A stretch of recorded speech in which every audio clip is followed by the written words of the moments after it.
தாத்தா வராரு, கதற விட போறாரு, செதற விட போறாரு அப்படின்ற மாதிரி நம்ம தாத்தா வந்து பார்த்தீங்கன்னா, இந்தியன் தாத்தா தான் சொல்கிறேன், ரிட்டர்ன் ஆகிட்டாரு அப்படிங்கிறது பார்க்க முடியுது. என்னையா சொல்கிறேன் அப்படின்றீங்களா? ஆமாங்க, நம்ம இந்தியன் தாத்தா அப்படிங்கிறது கமலஹாசன் சார் தான் நம்ம பார்த்துருக்கோம். ஆனால் அரசியல் இந்தியன் தாத்தா யாரும் தெரியுமா? அவர் தான் வந்து நம்ம சேகர் பாபு அவர்கள். அவர் வந்து இன்னைக்கு வந்து சும்மா முதலமைச்சர் விஜயை வந்து கதற விட்டுருக்காரு அப்படிங்கிறது தான். இன்னொரு பக்கம் வந்து பார்த்தீங்கன்னா, திண்டுக்கல்லே மதுரை ஜில்லா எனக்கு அப்படின்ற மாதிரி ஒரு பக்கம் வந்து பார்த்தீங்கன்னா, வீர தமிழச்சி டூ இல்லை சரி ஓகே, வீரப்பெண் டூ சரி ஏதோ ஒன்று இளவு அது வந்து பார்த்தீங்கன்னா ஒன்று கத்தி கிடக்கு அப்படிங்கிறது பார்க்க முடியுது. அதை பற்றி நம்ம இந்த வீடியோவில் பேச போகிறோம். அது மட்டும் இல்லாமல் இன்றைக்கி நடந்த சுவாரஸ்யமான அப்டேட்ஸ் பற்றி, முதலமைச்சர் விஜய் அவர்கள் அதிரடியாக ஒரு உத்தரவு போட்டு மண்டையிலேயே போட்டு உட்கார வச்சது, அப்புறம் திமுகவுடைய சதி அம்பலமாயிருக்கு அப்படிங்கிறது பார்க்க முடியுது. இந்த மாதிரி ஏகப்பட்ட விஷயங்கள்.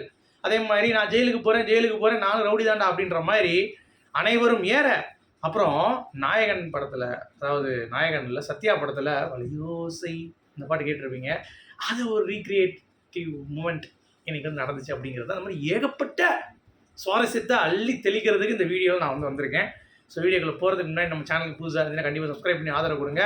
வீடியோ மறக்காமல் ஒரு லைக்கை போட்டு இப்போ நம்ம வீடியோக்குள்ளே போகலாம். ஸோ கில்லி சரத் வீடியோ அப்படி உள்ளே இறங்கி பயங்கர சர்ச்சை.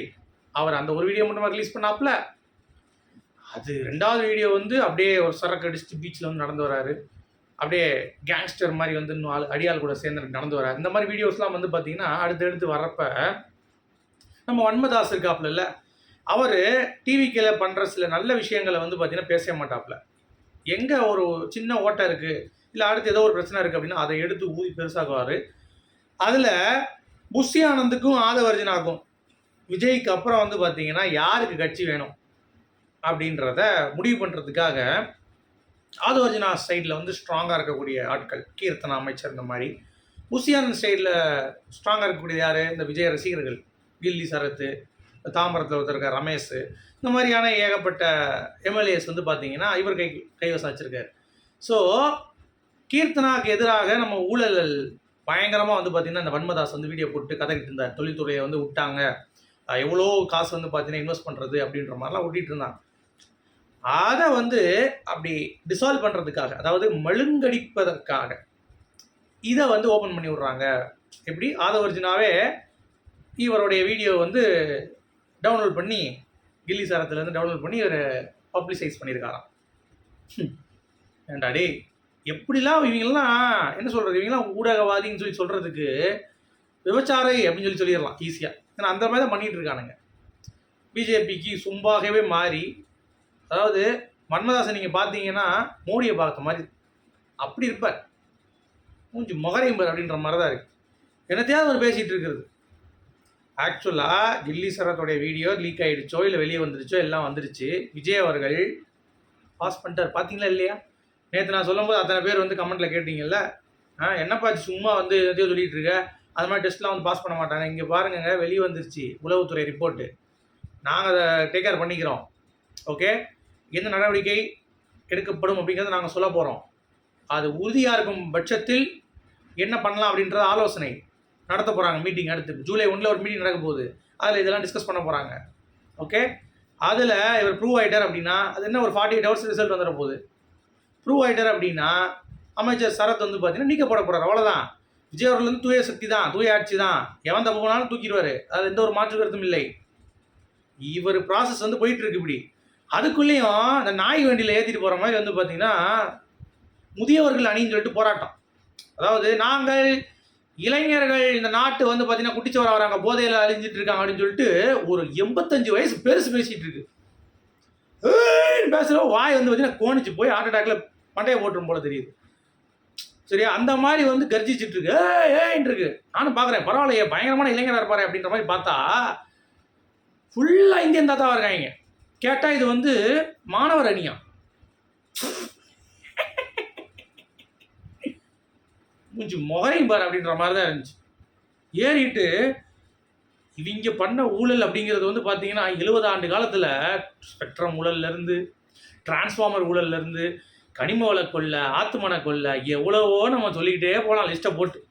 அதுக்கெல்லாம் வந்து இந்த சேகர் பாபுவும் தாத்தா அப்படின்னு சொல்லிட்டு வரவே இல்லை. ஒரு அமைச்சர் வந்து பார்த்தீங்கன்னா போதை பொருள் யூஸ் பண்ணிட்டாருன்னு சொல்லிட்டு, அது யார் ஆட்சியில் மூதேவி அப்படின்னு சொல்லி அந்த தாத்தாட்ட கேட்டோம் அப்படின்னா, நல்லா பீடா வாய மாதிரி வாயில் வந்து பீடாவை போட்டுற மாதிரி வயசான பெருசு மாதிரி வந்து பார்த்தீங்கன்னா பேசிக்கிட்டு இருக்கு. உங்கள் ஆட்சியில் தான்டா விற்றுருக்காங்க, அப்போ நீங்கள் தானே கேட்கணும். நல்லா விஜய் அவர்கள் வந்து பெர்மிஷனே கொடுக்கல, முதலமைச்சருக்கு நாங்கள் கேட்டோம் அப்படின்னு. எத்தனை நாள் முன்னாடி அப்படின்னு கேட்டால், நேற்று தான் கேட்டோம் அப்படின்றாங்க ராஜரத்ன ஸ்டேடியத்தில். என்னமோ இவங்க என்னமோ ராஜரத்ன ஸ்டேடியத்தில் குத்தை எடுத்து உட்காந்த மாதிரி சேகர் பாபு வந்து பார்த்தீங்கன்னா நாங்கள் கேட்டோம் கொடுக்கல அப்படின்றாங்க. டேய், அதுக்கு ஒரு ப்ரொசீஜர் இருக்குடா. 5 நாள் நீங்கள் வந்து பார்த்தீங்கன்னா அப்ளை பண்ணணும். 5 days முன்னாடி அப்ரூவல் வந்து கொடுப்பாங்க. அதுக்கு அடுத்து தான் இவர் வந்து நாளைக்கு நடத்த போகிறாரா, இன்றைக்கி வந்து நொட்டு வரான். கொடுத்தோன்னே வந்து விஜய் அவர்கள் வந்து பார்த்தீங்கன்னா எழுதி கொடுத்துடணும் அந்த மூதைங்களுக்கு. உடனே போராட்டம் பண்ணிடுவாங்க. அதுவும் அந்த போராட்டத்தில் வந்து பார்த்தீங்கன்னா அவங்க பேசின வார்த்தைகள்லாம் வந்து ஐயோ எமம்மா, இது வந்து ட்ரெய்லர் தான், மெயின் பிக்சர் இருக்குது. இந்தியன் தாத்தா நாங்கள் கதற போகிறோம். அடிக்க அடிக்க நாங்கள் வந்து சாய்ந்திட மாட்டோம், நாங்கள் வெட்ட வெட்ட மரமாய் வளர்வோம், எங்களை வந்து ஒரு காற்றாடை போல் போட்டு அடைக்க முடியாது, டர் என்று வெளியே வருவோம் அப்படின்ற மாதிரிலாம் வந்து பஞ்சிலாக பேசி பயங்கரமாக வந்து பேசிகிட்டு இருக்காங்க. இது என்னன்னு பார்த்தீங்கன்னா பக்கத்தில் மேயர் பிரியா பக்கத்தில் உட்காந்து வருஷனே இருக்காப்புல சேகர் பாபு. அந்த அம்மா வந்து பார்த்தீங்கன்னா கம்ஃபர்டபுளாக இருக்குது, நீங்கள் போட்டு இப்படியே உட்காருங்க அப்படின்ற மாதிரி அவ்வளோ கேமரா ஃபோக்கஸ் பண்ணிகிட்டு இருக்கு. இந்த ரெண்டும் இப்படி அலைஞ்சிட்டு இருக்குங்க. இதில் வந்து சாங் ரெடி பண்ணி போட்டிருக்காங்க. ஐயோ செய் கட கட கட வேணும் அப்படின்னு. எப்படி கட கட கட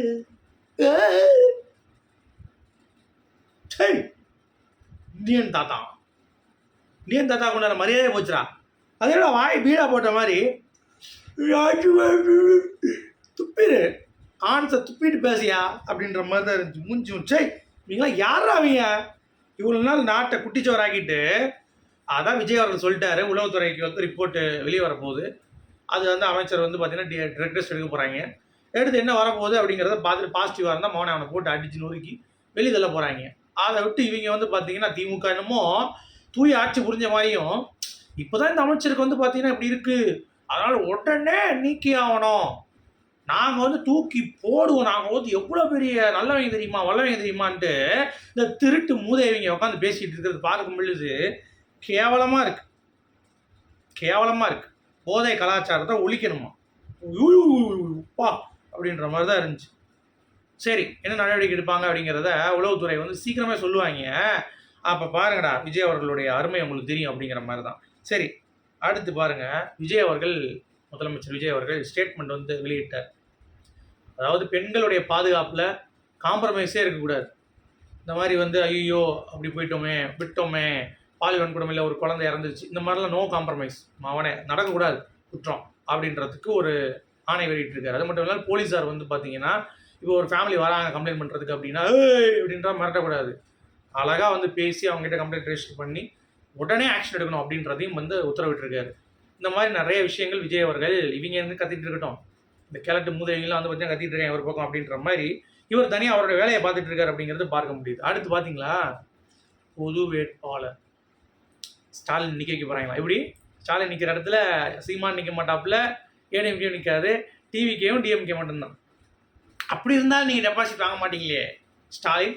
பாபு முடிச்சார்ல பாபு, அந்த மாதிரி வந்து இப்போ எவனாவது ஒரு சோபு வந்து முடிப்பான், இல்லை எவனோ ஒருத்தர் இப்போ நான் நின்னா என்ன நிற்க வச்சா கூட ஸ்டாலின் வந்து பார்த்தீங்கன்னா கதம் பண்ணிடுவாங்க டிவிகள். அப்படி போயிட்டு இருக்கு இப்போ.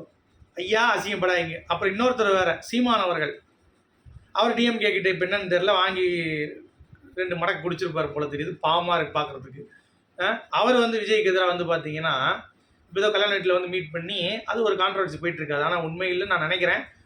பட் சீமான் அவர்கள் உள்ளே வந்தால் தான் சொல்கிறார்ல மாற்றம் இருக்குது, அப்படி பண்ணுவேன் இப்படி பண்ணுவேன் அடுத்து திருப்பேன் அப்படின்னு சொல்லிட்டு உள்ளே வந்தால் தான் தெரியும் கஷ்டம். அதாவது சீமான் அவர்கள் வந்து ஒரு இடத்துல நின்னார்னா ஏடிஎம்கே டிஎம்கே வந்து சீமானுக்கு வந்து ஆதரவு கொடுப்பாங்களாம். ஏன் டிவிக்கேவும் நாங்கள் சீமானுக்கு ஆதரவு கொடுக்குறோம், வரட்டும் உள்ள வந்து என்ன பண்ணுறாருன்னு பார்ப்போம். என்ன பண்ணுறாருன்னு பார்ப்போம். சரிங்களா, பாசிட்டிவாக தான் சொல்கிறேன் சாக்கடை, நான் பாசிட்டிவாக தான் சொல்கிறேன் சாக்கடை. சரியா, வந்து வாய் பேசுகிறாப்புல அவ்வளோ கிளிக்கிறார்ல வாயை, என்ன கிளிக்கிறான்னு நாங்களும் பார்ப்போம் சட்டசபையில். அதனாலே நான் சீமான் அவர்கள் வரணும்னு சொல்லி நான் பார்த்துட்ருக்கேன், வரட்டும். ஓகே, அடுத்து சூர்யா அவர்கள் வந்துட்டார், கட்சி ஆரம்பிக்க போகிறார். டிஎம்கே வந்து உள்ளே பிளான் பண்ணி விஜய் அவர்கள் தூக்க போகிறான் அப்படின்ற மாதிரிலாம் ஓட்டிகிட்டு இருக்காங்க. யார் வந்தாலும் அவங்களுக்கு உரிமை இருக்குங்க. வரட்டும். மக்களுக்கு நல்லது செய்கிறது தான் அடிப்படை. அதை யார் செஞ்சாலும் அவங்களுக்கு வந்து இது பண்ணணும். அப்புறம் திண்டுக்கல்லே பெரிய பூட்டு போடு அப்படின்ற மாதிரி அரசாங்கம் போதை ஒழிக்கல அரசாங்கம், என்ன பண்ணுறீங்க அரசாங்கம் அப்படின்ற மாதிரி இந்த கீச்சு குரல் ஜூலி இன்றைக்கி வந்து போராட்டம் வந்து பண்ணிகிட்டு இருக்கு. இது எவ்வளோ இருந்தாலும் வந்து அது அடங்காது. இன்னொன்று அவங்களுக்கு நோட்டீஸ் அனுப்பிட்டாங்க தெரியும்ல, கூடிய விரைவில் அந்த அம்மாவுக்கு துர்கா பூஜை பிளான் பண்ணுவாங்க அப்படிங்கிறத சொல்லிட்டு இந்த வீடியோ நான் முடிக்கிறேன். மற்றபடி பேசுகிற அளவுக்கு ஒன்றும் அந்த அம்மா கிளிக்கலை. அதனால் அதை பற்றி நம்ம அப்படியே விட்டுடலாம். உங்களுடைய கருத்துக்கள் வர எனக்கு முடியுது. மீண்டும் சூப்பராக அடுத்த சந்திப்போம். அது வரைக்கும்